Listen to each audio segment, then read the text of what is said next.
This is the Dick and Conversation podcast. I'm Elissa, and thank you for listening to me on Amazon, iHeart, Pandora, or Spotify. If you're seeing me, you are probably watching me on YouTube. I appreciate you watching me. Um, Sorry, my social media is Instagram, Dick and Conversation underscore podcast. My Facebook page is Dick and Conversation Podcast, and my YouTube channel is Dick and Conversation Podcast. If you ever need to drop me a line or ask me a question and I'm offline, you can always hit me up at dickandconvo at gmail.com. I want to thank my little global listeners and my national listeners for listening to me. I appreciate you listening to my fuckery and foolery, foolishness and mayhem. I appreciate it because this is all about bad decisions that I've made. However, I've taken a break from that, and I've been discussing uh, marriage and men. Well, not well, partly mine. Men in marriage, where my husband, ex-husband, made the statement that men never want to get married. It is always the woman's idea because she wants to have her day and be a princess, and men just go along with it under pressure. And with that, I've been having some men who chimed in and they responded after I put out a poll about why men get married. Do they actually fall under pressure? If not, joining me today is Chris. I have to explain, Chris and I did this before, but user error. I deleted it, so we are running it back and doing it again. So, Chris, thank you for joining me. Thank you again for doing this again because I know you're busy. You don't necessarily have to. You don't have the time to do the same thing twice. But everything happens It's for a my reason. pleasure, though. So. It's always nice talking to you. Thank you, thank you, thank you. So tell me a little bit about yourself. The reason, I do want to say, the reason why I had you on, because when you responded to the poll about men, the reason why men get married, you gave such details. And I was like, okay, I need someone to go in detail like this. And because you gave such good information, I wanted you to be on. So tell us about yourself. Awesome. So, name's Chris, born and raised in Saginaw, currently reside in the Metro Detroit area. Yeah. Working in real estate. I am a licensed, certified, not licensed, certified life coach. Wow. Um, I've worn many hats throughout my years, mostly working with people.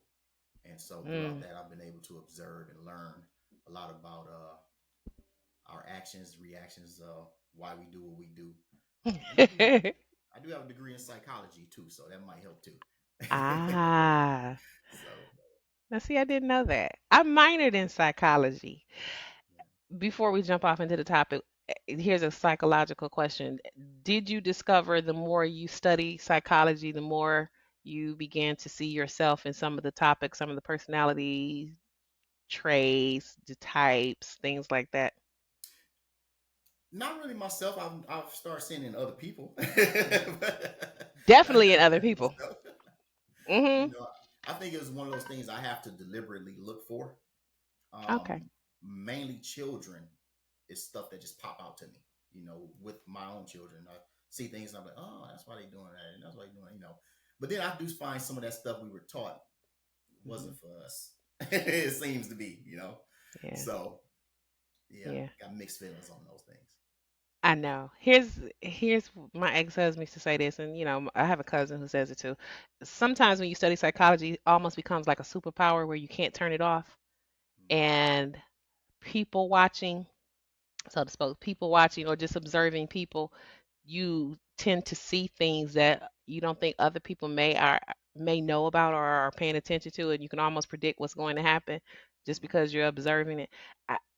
That's how I look at it. It's almost a superpower because you trained so diligently in it that when you see it, you can identify exactly what it is. That's how it is for me. Is it that way Mhm. for you? Mhm. Mhm. It is. It is. It is. Yeah, it I is. know. And I typically try not to observe people, just the people that's close to me. Not I don't be looking at people at the mall and stuff like that. I'm like, oh Do man, you? he about to Oh, shoot you right only over do your face. it. Like I see it coming. I can see it coming. Yeah, I get it. I get it. It is. It's that way with my children. My son call it a reading. Mom, read me. It's not that I'm reading you, baby. It's trying to study adolescent psych. Okay, so let's jump into this. When you responded, you told me you sort of agree with Scott to a degree, and you gave me the four categories or the four reasons, not categories, the four reasons as to why men get married. Can you break it down for me once again? Absolutely, absolutely. So love is the first one. So some men will marry because of love. It's Hmm. just a feeling that they feel like this may be my forever. Um, and those are the men that typically marry multiple times. You know, every time they're in love, they're engaged or there's something. You know, and Got some of my family.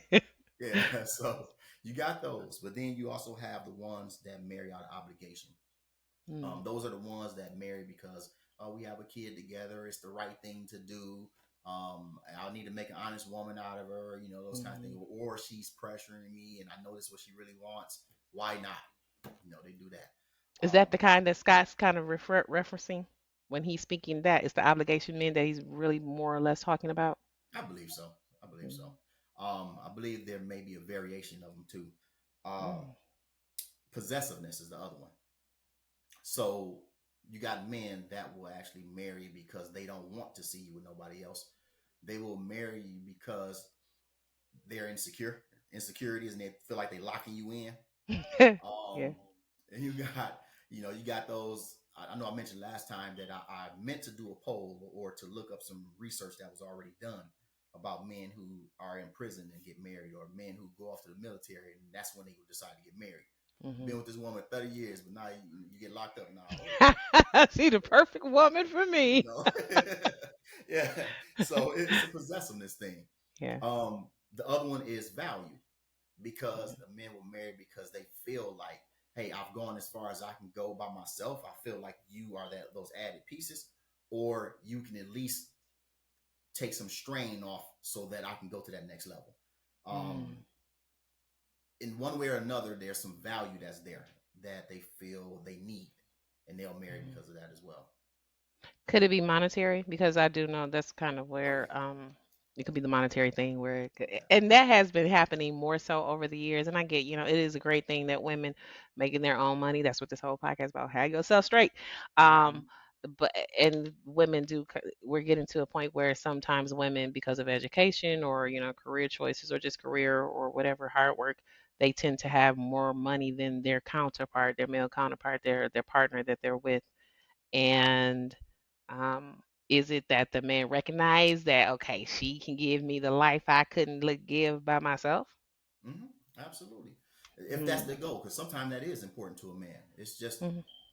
just so I won't have to work so hard. So Ooh. yeah, and so they'll marry because of that.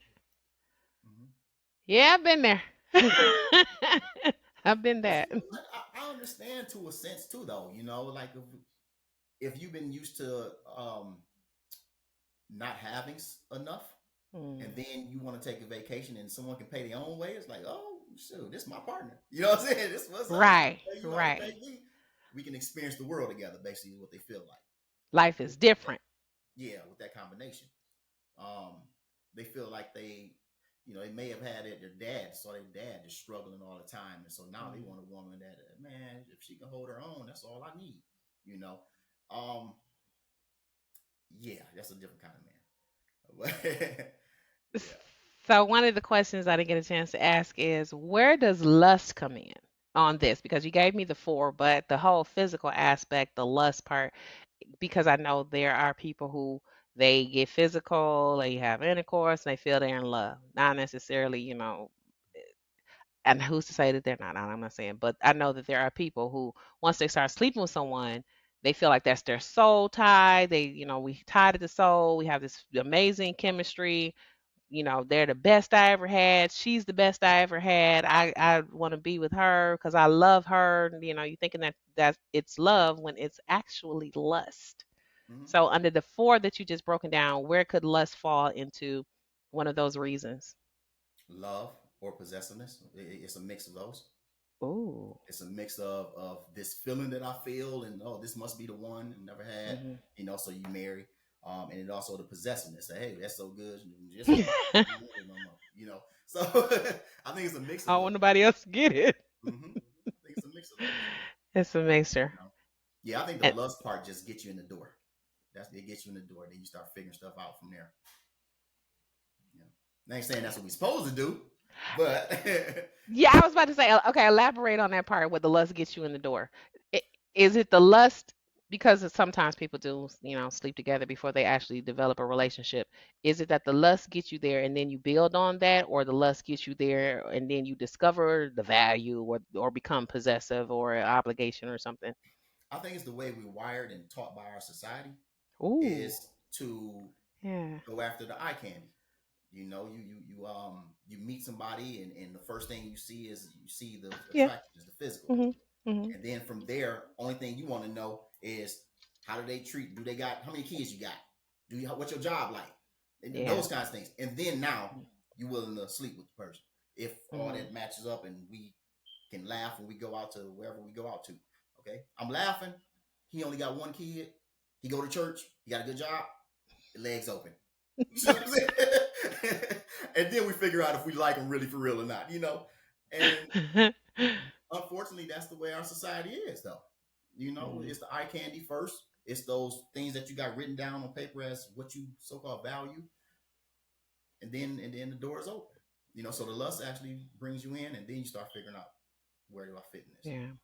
That's true. Because in all honesty, like people say, "Oh, I'm in love with them because of their heart," but you didn't see what their heart was like. You initially saw what someone looks like, but I used to have a type, like physical type when I was younger. I mean, grew up in the '80s. Everybody can pretty much guess what my type used to be.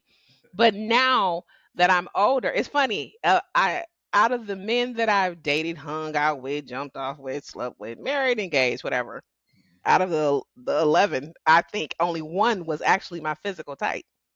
That was if I had to draw or detail what physically I thought was, aesthetically pleasing, it's only one Wow. that matches my ideal.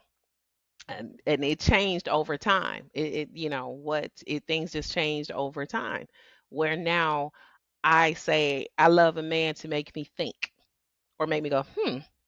If you can make me, then that's kind of an attractive thing. If you're intelligent or you can say something I never heard of and I have to go tell me more about it, and they can actually tell you more about it, Yeah, yeah. that's the thing now that becomes of a higher value to me than what you look like.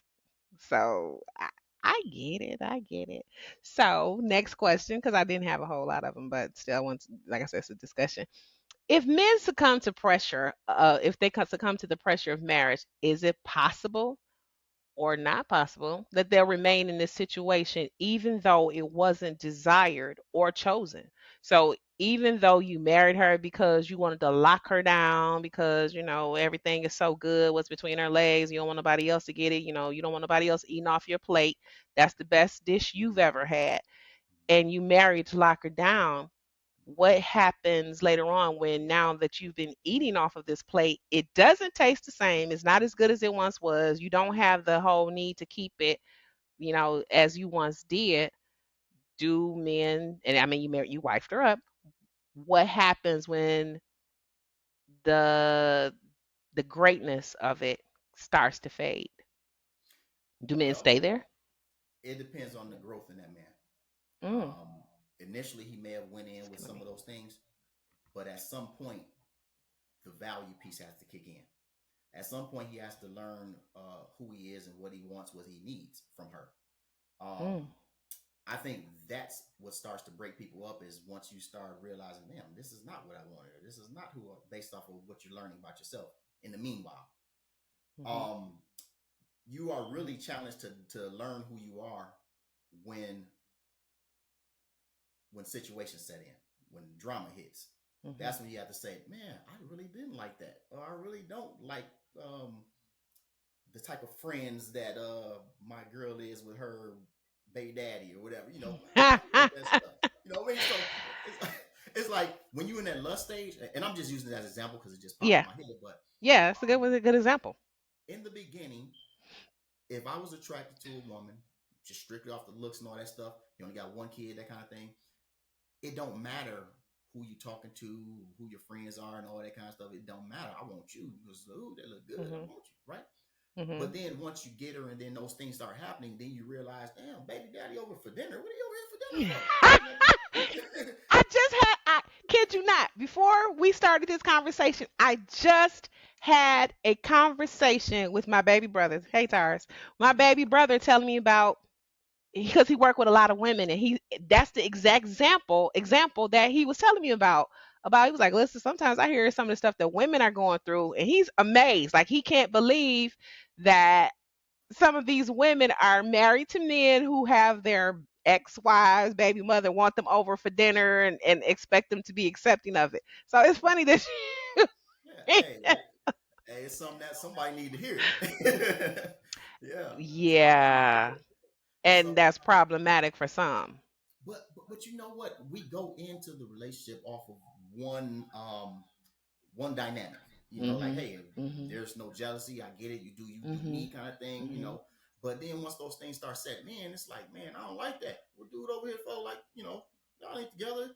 Then those things start happening, and then the other person will be like, look, man, this is my baby daddy, or whatever they say. You know what I'm saying? Like, man, Mhm. we just good Mhm. friends and all that. Uh huh. So now you're faced to really ask yourself, who am I, and what really bothers me? What do I want? Those kinds of things. Mhm. And so, though, I think those are things we have to figure out. How do I get that out earlier? How do I figure those things out earlier? You know, Yeah. and I think when you start with a relationship, there's foundational principles that you guys need to figure out. What is the grounds of Mhm. disagreement? How much are we giving and taking? Mhm. What do I do when I realize something actually bothers you? How do I respond to that? Like those are things that we need to really start figuring out early. You know, and I And don't know if I can't speak for nobody else, but I know for me, just making that part important, that mhm. is something that makes me feel like you're bringing value. Yeah. The fact that I say, you know what, I didn't realize this about myself, but that do bother me, and you take a genuine interest in the fact that that bothers me, man, that's yeah, that gave me butterflies when a woman do that for me. Like, man, you Yeah. interested? Okay, I said it bothered me, and you was attentive to that. Ooh, you know, But that goes back to my theory when I was saying that about men look at a bigger picture than what women do, where they consider that, okay, she's good friends with her baby father, they get along well. I don't know if I can handle that, or her mother's getting older. She's going to want to move her mother in. I would never marry her because of that. Or she has multiple fathers, or with multiple children, multiple fathers for multiple children, and those are multiple families that I would have to deal with. And my theory was, just because of just being in a situation, and knowing other women who've been in that situation, that we as women tend to be more accepting of it, because we look at it and says, this is what I'm getting and this is what comes along with it. Where men look at it in the reverse, they go, this is what comes along with it and this is what I'm getting. And they may say no, because that's, like I said, that's how I started off with my conversation, that he never told the woman that he wouldn't marry her, he would never marry her, because of the idea that she wanted to move her mom in with them when she got older. And that made him go like, nah. So it's like, oh, so then when Scott was like, oh, men don't want to get married, it's like, okay, so is all of this coming into play, and men just aren't saying anything?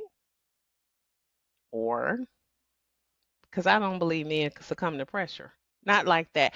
I think that, this is me saying, there is something in the man that wants him to get married. Because, like I said, as a woman, if your man is sick, you can't convince him to go to the doctor. Like, if he doesn't want to, you can't convince him to eat something he doesn't want to. You can't convince him to go over your cousin's house for the family get together. If he don't like, I only like your cousin. I ain't going over there. So how is it that a woman can actually convince a man to actually give his life, or sign a contract saying that this is the life he's choosing to be with, if there's a part of him that really doesn't want to do it? I'm glad that you had brought that up. I was literally just thinking about when you said the contract piece. Ah, I did not, I did not bring it up last time, okay. but men, we are built differently, and we think of marriage differently. Um, Mm, for us, we are married once we started having sex, once we moved in together, those kinds of things. To us, Mhm. that is what we call it, what I would call a spiritual marriage. That's a I'm Okay. committed to be here, take care of you, be present with you. Mhm. The part that I think men are afraid of is now your shit become my shit. You know what I'm saying? I think that's the part. It's the part of damn, I done worked all these years, and if something happened, then she taking it. You know what I'm saying? The what all the negative that comes behind what ifs. It You goes know? with Bruce. Yeah, that's what Bruce is saying about the horror stories. Why men pause, but they hear the horror stories. Yeah, Yeah. yeah. Because we will commit all day and not go nowhere. We can be faithful and everything, not go nowhere. Marriage. But if you tell me I got to go to the courthouse and fill these papers out, that's the deal. That's what I'm afraid of. Not marrying you. It's that part. It's saying signing everything that's I'm Oh. entitled to you. So it's not the commitment aspect of being with someone and saying we're together forever, we're building this life together. That It is the legalities of it. Like, okay, if you leave, we stay married, I think it's in Michigan, was it 7 years, 10 years? We've been married 10 years, then you are entitled to half of my pension if this doesn't work. Or, it is all of that. It is all of that. And to me, that's why the value piece is the most important part. Is marrying someone that brings value to you. For me, yeah. I think that's the most important part because now, if we are sitting there talking about the what ifs, we can write this down, what they call a prenup, right? If you bring a value, then prenup is okay. Because Hmm. look, you bring. I agree that you've been bringing value. Now, I have a problem with it when you haven't brought anything, but arguments. You haven't brought anything but some good head. That's all you got. You know what I'm saying? But now I'm in this situation because we gonna got a baby, and now I want to take care of you, and like now, but everything else I gotta fight double time. You know what I'm saying? It's like I don't want to marry right now, and then you take half and everything now. But if we built a business together, now if we talking about you've been taking care of the kids all the time, and while I have worked or whatever value you brought to me, now I don't have a problem saying, okay, look, if something happened to me, then she gets Hmm. this, she gets that. Let's put it down. I'm okay with it then. But I think a lot of times though, when women do want to pressure somebody to get married, majority of them is not fulfilling that value piece in that man. And that's where the hesitation is. Ooh. Okay. Okay. But I look at it, that's the consequence of your actions. If you were so excited about her head and you got to give up half of your pension in the end, I agree. I agree. That's the that's consequences of that's that. what you right. That's what you valued in the. That's what you value. I get it. Over time, people change. It's like I often discuss my marriage. Often discuss. I need to stop discussing my marriage so much. Often discuss my marriage where I look at it like he was a kid. He was 21 when I started dating him, or 19, 21. No, he's 21 when I started when I got we got engaged or whatever. Started dating him and stuff like that. It's like, okay, yeah, he was a kid, and neither one of us really had anything. What's funny is I know we had discussed a prenup, and we didn't have a lot. I mean, we ended up amassing a lot later on in the marriage, but we didn't. He mentioned, I was like, fine, I'll sign it. I take what I brought with me, then you take what you brought with you, and that's perfectly fine. But I get how that can become messy but that's what you value. You value the head, and chances are, if you leave, you probably going to somebody else who got good head. Now, here's something I didn't get a chance to discuss, and I want to ask this too. And I had this because I had this conversation with. I have a friend that I talk to almost daily. Now here's my nephew and a couple other single men. What I did not know is single men going through some things too. I wish I could have one that's over here just be talking. So what I didn't know was when they were saying, yeah, Liz is different because, we out here, you trying to date, you trying to find a woman that's of a good value. And a lot of the women that you're encountering are saying, like, I need help. I don't want to drive anymore. I didn't know this was a thing until this weekend. It's called a passenger princess. Women who don't want to drive anymore, they want to sit on the passenger side and let the you're nodding. You've heard this. I've heard it, Where the yeah. hell have I been? Because I had never heard this. And they're like, I want help paying these bills. I need help with this. I want this. And they're pretty much out with it. So I was discussing it with my cousin. Hey, Angel. Shout out to Angel. I was discussing this with my cousin, and she was saying, yeah, listen, that's what's going on. She said, that's what a lot of younger women are saying to older men, which is why older men, you may see a trend of older men dating younger women, and these younger women are saying this, but you're also seeing the trend of younger men dating older women. I'm Mm-hmm. like, I hadn't noticed that until she pointed it out. So here's the question: is there a difference between dating a younger woman who wants to get married and an older woman who wants to get married again if she's been married again or wants to just get married? Is the mindset different? And if so, how does that impact the men? Is the mindset different for the man? Yeah. Whether or not there's a younger woman that wants to get married or an older woman you're dating that Hmm. wants to get married. Wants to get or get married again. That's a good question. I haven't never thought about that. I don't know. You know? Now I can sit and think about it and come up with something though, but but no, I honestly haven't never thought about it. If there's a difference, um, but just me trying to think about how I would feel if I was dating an older woman and that's what she Hmm. wanted to do. Hmm. I don't think it. I don't see where a difference would be. Um, because at the end of the day, it still has to come down to how valuable do I feel she is to me. Regardless of the Hmm. age. I think where I was thinking the difference could probably come in if you're younger and never been married, you want that princess day. Like you want to be a princess. Because I got married at 28, and I wanted the big wedding, I wanted all that stuff. But I'm older now. If I get married, like I said, I'm getting married on a Tuesday. Everybody at work, we gonna split a Subway sandwich and we gonna go on back to work. I'll holler at you when we get home, babe. Love you. I'm Mrs. You're Mister. Um, there are some younger women that I've heard that don't want the princess wedding though. Hmm. I actually know a couple women Smart that girl. they just went and had a small little, what was it? Hmm. What she say? 30 people or something she had at her wedding. Hmm. Yeah. So I don't know. I can't say that it's really a thing. Some do want the princess wedding, some don't. So yeah. Now here's my question. You've been married. We discussed married on the other one. When you got married, what was your reason for getting married? The reason I And got did it married, change over time? yeah. The reason I got married was because I saw value. Oh, because the Um, value. the story that I gave was she was down here. We were doing a whole drop the kids Hmm. off these Yeah. days, bring back these days. She was in Saginaw, I was in Detroit, and there was a church event that happened in Detroit, and so she drove down here, got my daughter, and maybe 15 minutes later, she called me and was like, "Hey, just let me know when you guys free, because they canceled it and I didn't know about it." So she all went to Detroit and they canceled. So I told her that, and said, "You know what? I'm gonna spin back around and you can ride with us." So when I got back to pick her up, she got in the car, but she got in the back seat. She Hmm. didn't want no confusion about who I am. I mean, what we are, and nothing like that. Hmm. To me, that was one of those things that said, "Oh man, that's honorable. That's honorable." Hmm.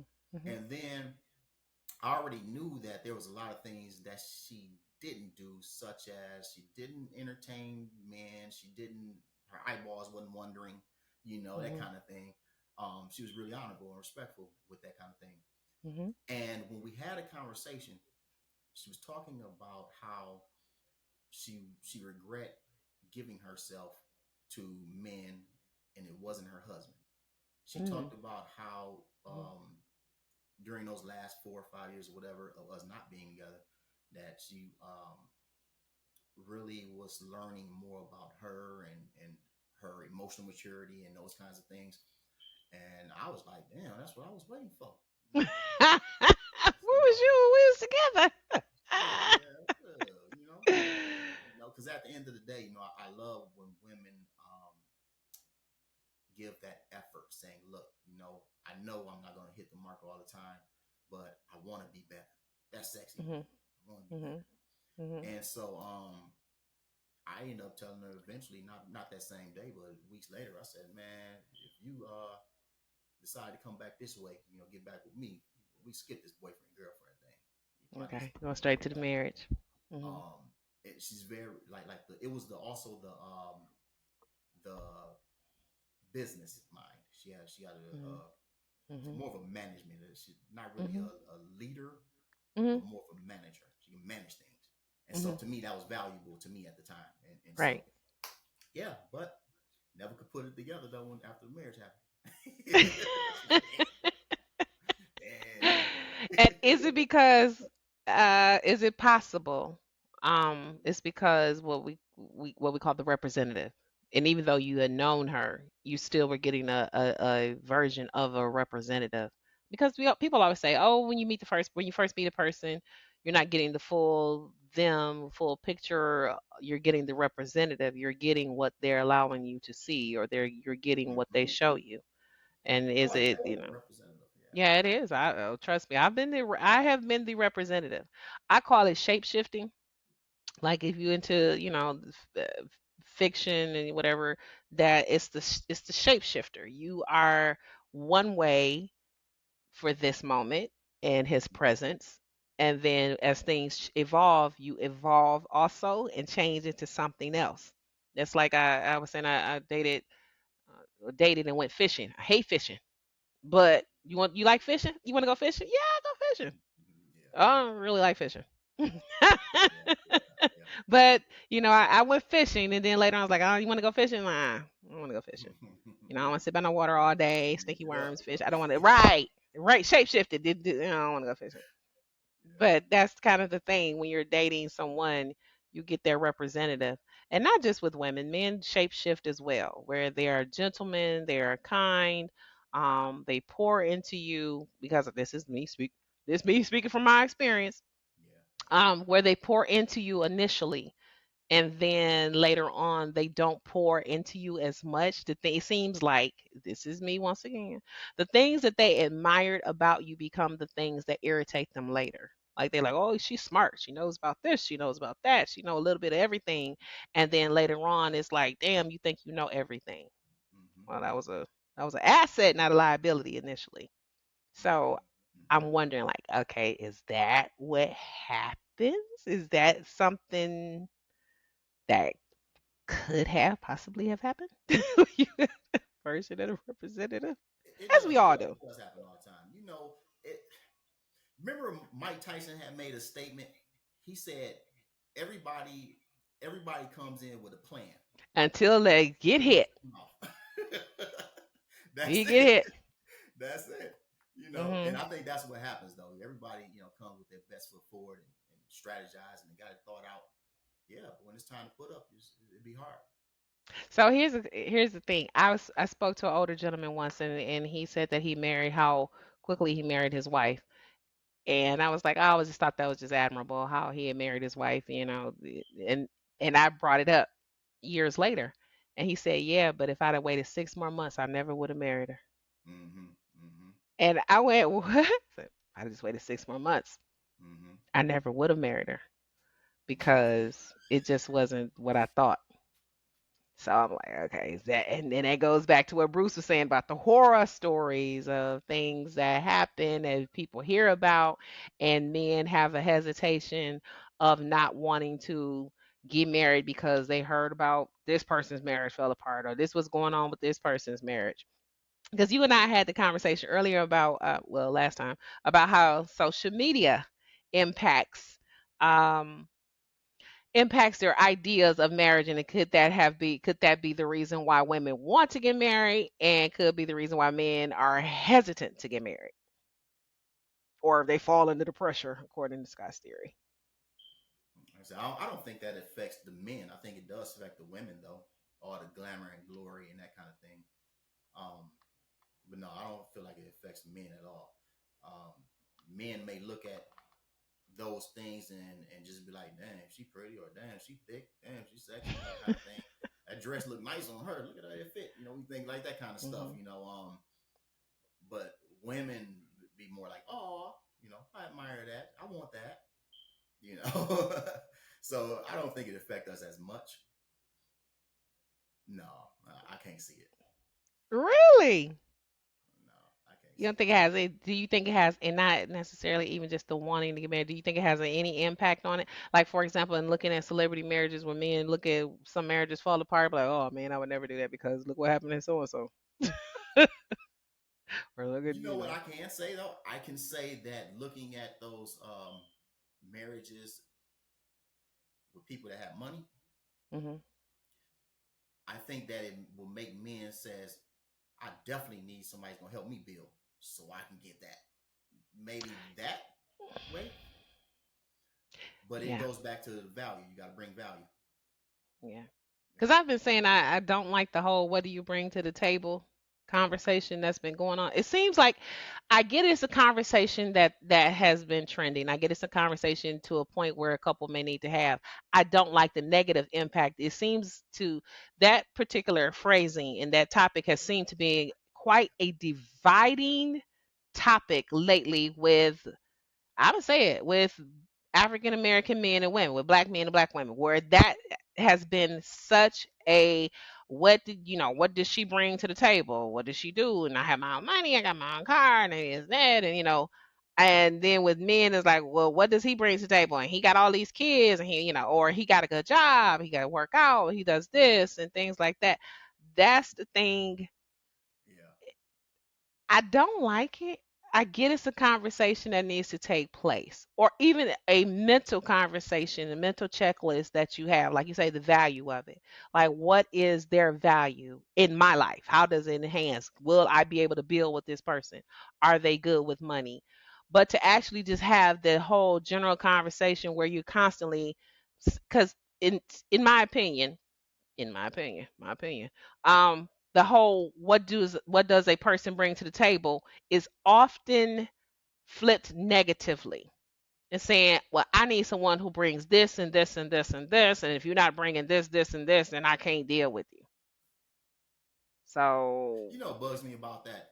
It's it's the putting the number on it. I need someone to go 50-50 with me, or 100-100, or 75 with the number. Like, man, you cannot count. You cannot measure what's important to you.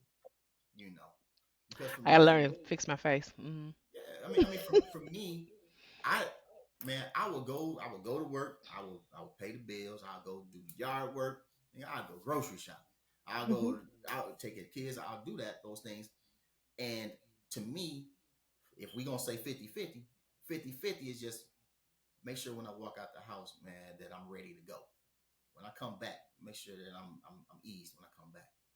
To me, Hmm. that ain't no 50-50. There's no measurement of what number that is. That might be only 10%, 5% if someone was to put Hmm. a number on it.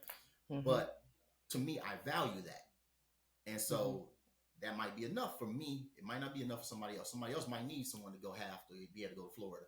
I don't know, you know what I'm saying? But some people need that. And okay, you value it, good for you, bro. But I think just what you value, you can't talk to somebody, especially somebody that you don't know, and try to apply a number of what Hmm. I need you to go in with me. Hmm. We value things differently. Because I believe it's not operating in that this, and I said that on another podcast. It doesn't operate in that mode all the time anyway.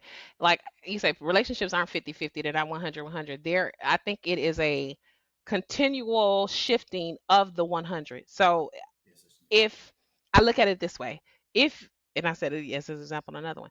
If you are a person who's business savvy, you're great with money, and it's coming time to do an investment, you may 70% right now because that's your strong suit. That's your sweet spot. That's what's in your wheelhouse. You know how to look at deals. And I'll use that as an example when I was on the other podcast, me and my ex-husband. Excellent with money. Not that I was bad with money, but he was much more financially savvy. So when time comes where we're thinking about, okay, let's flip this house. Okay, 70% he's business savvy. Like he can look at a house and I can come to him and say, hey, I found this house. It's been on the market for 180 days. It's already dropped $10,000. It's two bedrooms. It's two bathrooms. We can look at it. It's in this area. It's a good, this is the acreage, blah, blah, blah, blah, blah. And what you think? And he can look at it and say, okay, the numbers look okay. And we talk to someone, let's go talk to the bank, see if they, go into the bank. That's where it shifts, where I'm the cunning linguist. I'm a great talker. And my 70 comes forth where I can sit and have the discussion with the bank to say, okay, well, what are our pitfalls, what's trending in that area, how our housing is usually going, and the realtor, talk to a realtor, what they're selling for, what's been happening, blah blah blah, is it, how much is it going to kick our debt ratio up, and I ask all the right questions because I'm operating in my 70. He's not saying much because he's in his 30, But because he's much more financially savvy, when we get into the car and he go like, I'm not throwing money behind that shit. Because it flips back to his 70 and I operate in my 30, or his 90 and I'm in my 10, because that's his strong suit. Or if you are a compassionate person with your partner and you know how to talk to someone and say, you know what, I don't think that that was the best way to phrase that when you were saying that to me. How about you try that another way? Tell me what you were really feeling and what you were really thinking so I understand. Yes, that's my 70 or 80, where the 20 might be the dude that, he's not a good talker, but if he know you don't feel good, he goes come in there and lay down in the bed with you and cuddle with you to make you feel better. So I think it's a constant shifting of the 100, in Absolutely. my opinion. Absolutely. Absolutely. Yeah. So you can't just, yeah, yeah. It's always shifting. Yeah, Yeah. but I don't like the whole, how much you make a year. Well, you knew I need you to build with me, and this gonna be like a business deal. If a person, not to say that they can't be a loving person, but if they view you as an asset, not you as the individual, or recognize your value, they're looking at how you're going to enhance their life financially, and there's nothing else outside of, because you and I talked about the tangibles and intangibles. If how much I make a year and I don't have any student loan debt and I don't have anything in collections, and I am still in the childbearing age and you want kids, and that's the tangible things that you're looking at, and I can help you build.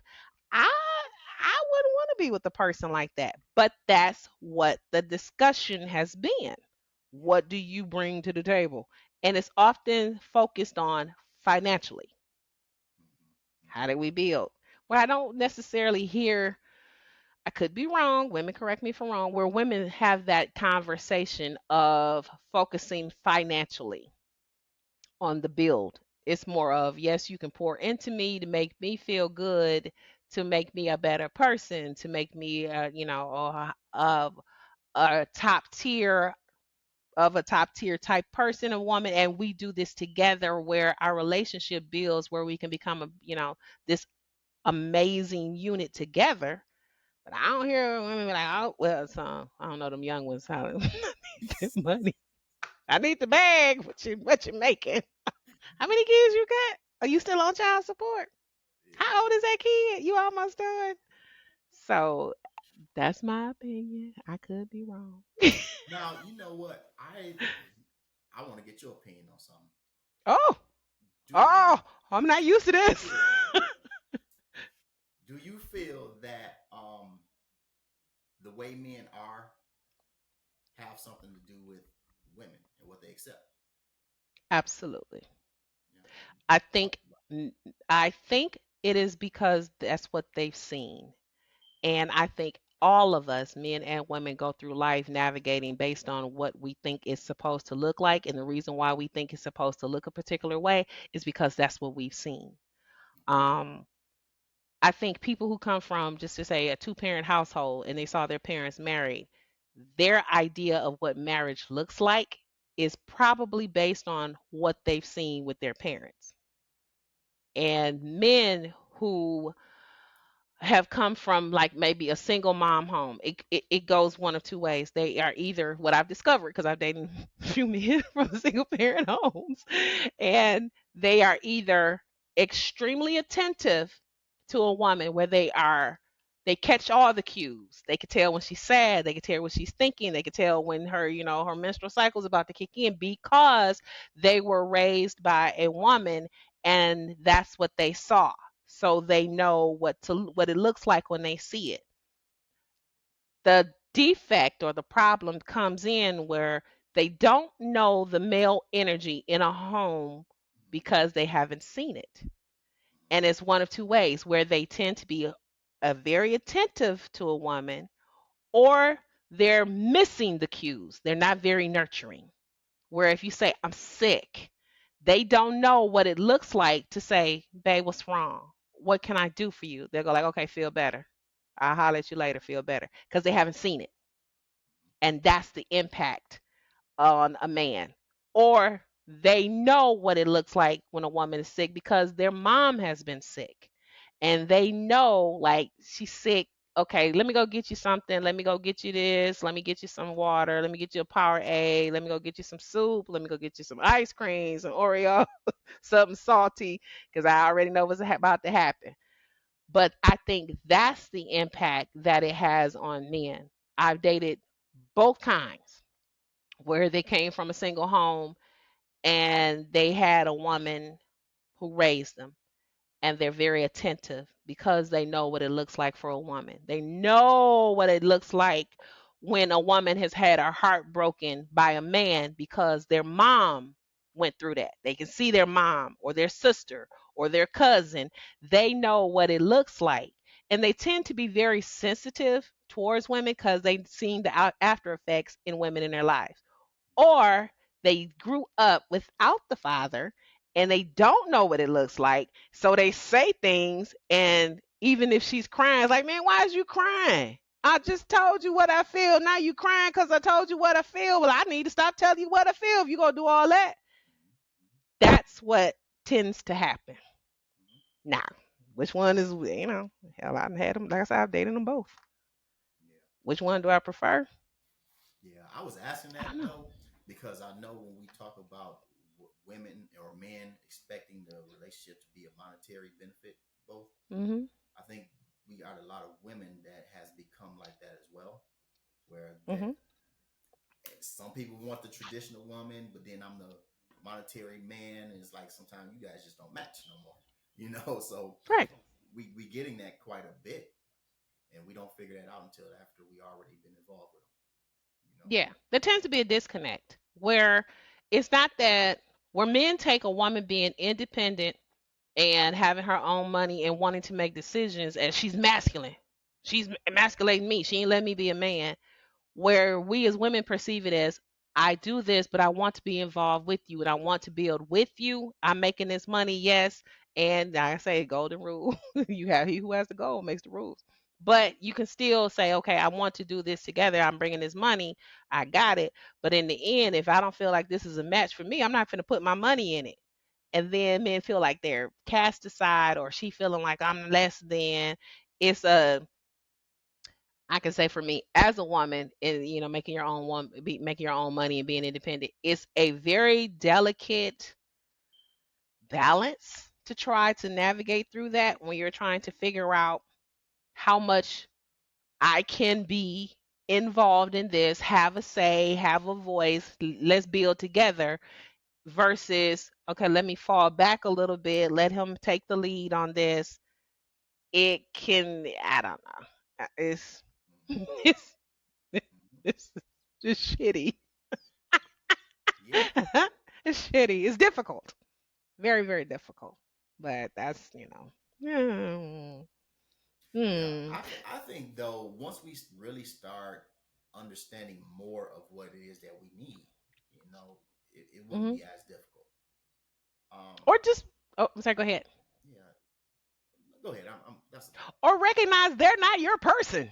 or just recognize off top. That's the theme I've been, right. That's the thing I've been running because I know of women who are holding on, white knuckling, trying to hold on to a man to make him be the one. He's not your person. He's not the person you're meant to be with. Or you try to guilt them, like, oh, you just heard, whatever. Instead of just saying, we ain't meant to be together. There's nothing wrong with that. That's why my whole podcast exists, because I was dating men who weren't my person, and it didn't bother me to let them go because I was like, all you brought was dick and conversation.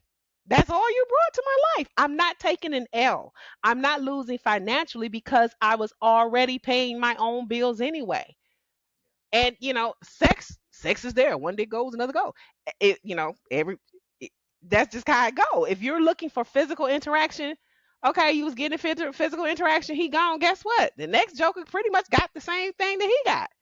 And that's how this came about. So that's why I kept started off telling stories of women, the bad decisions I was making, riding past dudes' houses, But in the end, you have to realize, like, that's just, he's not meant to be with you.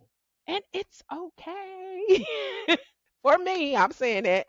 But I see too many women on social media in real life, white knuckling trying to hold on to a person who doesn't want to be held. Let them go. Or men trying to hold on to a woman. Yeah, she cheated on me. I took her back. Yeah, but she just didn't know she cheated on you again. Oh, okay. Let her go. She's that's not where she wants to be. Let her go. I don't think men don't see it that way though. It's definitely a double standard. You cheat on the man, you shit. Mhm. Gonna be some smoke in the city. Women like, oh well, he made a mistake. He did this. Okay, I'm gonna forgive him. He said he won't do it again, and you hope for the best and expect the worst. But the men like, bitch, you gone. Bye. Ain't no coming back. Yeah. You know, coming back. But I don't go back either though. I don't go back because you won't get one, you won't get the same version of me, and two, I'm just not your person, and it's okay. Just let it go. This is great. Okay, so let me get it wind it up. What, if anything, do you want men and women to understand about the fears or the possible fears of men getting married or the reasons why they do? I am going to throw this out there because it was a thought Ooh, after our last conversation. But uh-oh. what I would ask a woman who wants to get Mhm. married, I would ask her, the do you want the contract? Do you want me to actually give you my last name and have these, go to the courthouse and have your name signed as my wife, or do you just want the wedding? Ooh, I think we might have some mixed signals with that one. Because I think some people want the marriage, but it's really the wedding that they want, not really the marriage, because they definitely. already got the That's marriage. true. Well, that goes away with what Scott was saying. Yeah. So what I would actually say to men though is I would actually say, just make sure that you know why it is that you want to be with that woman. Make sure that she does bring value and bring a level of increase to you, and the increase don't have to be monetary. It could be like we talked about earlier. Is she the one that you can rely on when you're sick? Is she that one that recognize when something's going on and she step up? Hmm. That's value, but figure out what's value to you. Is what I would say, and make decisions based off of that, not off of Yeah. obligation, not off of love, not off of possessiveness. That's So what you I say. think value lasts longer? The value will last longer.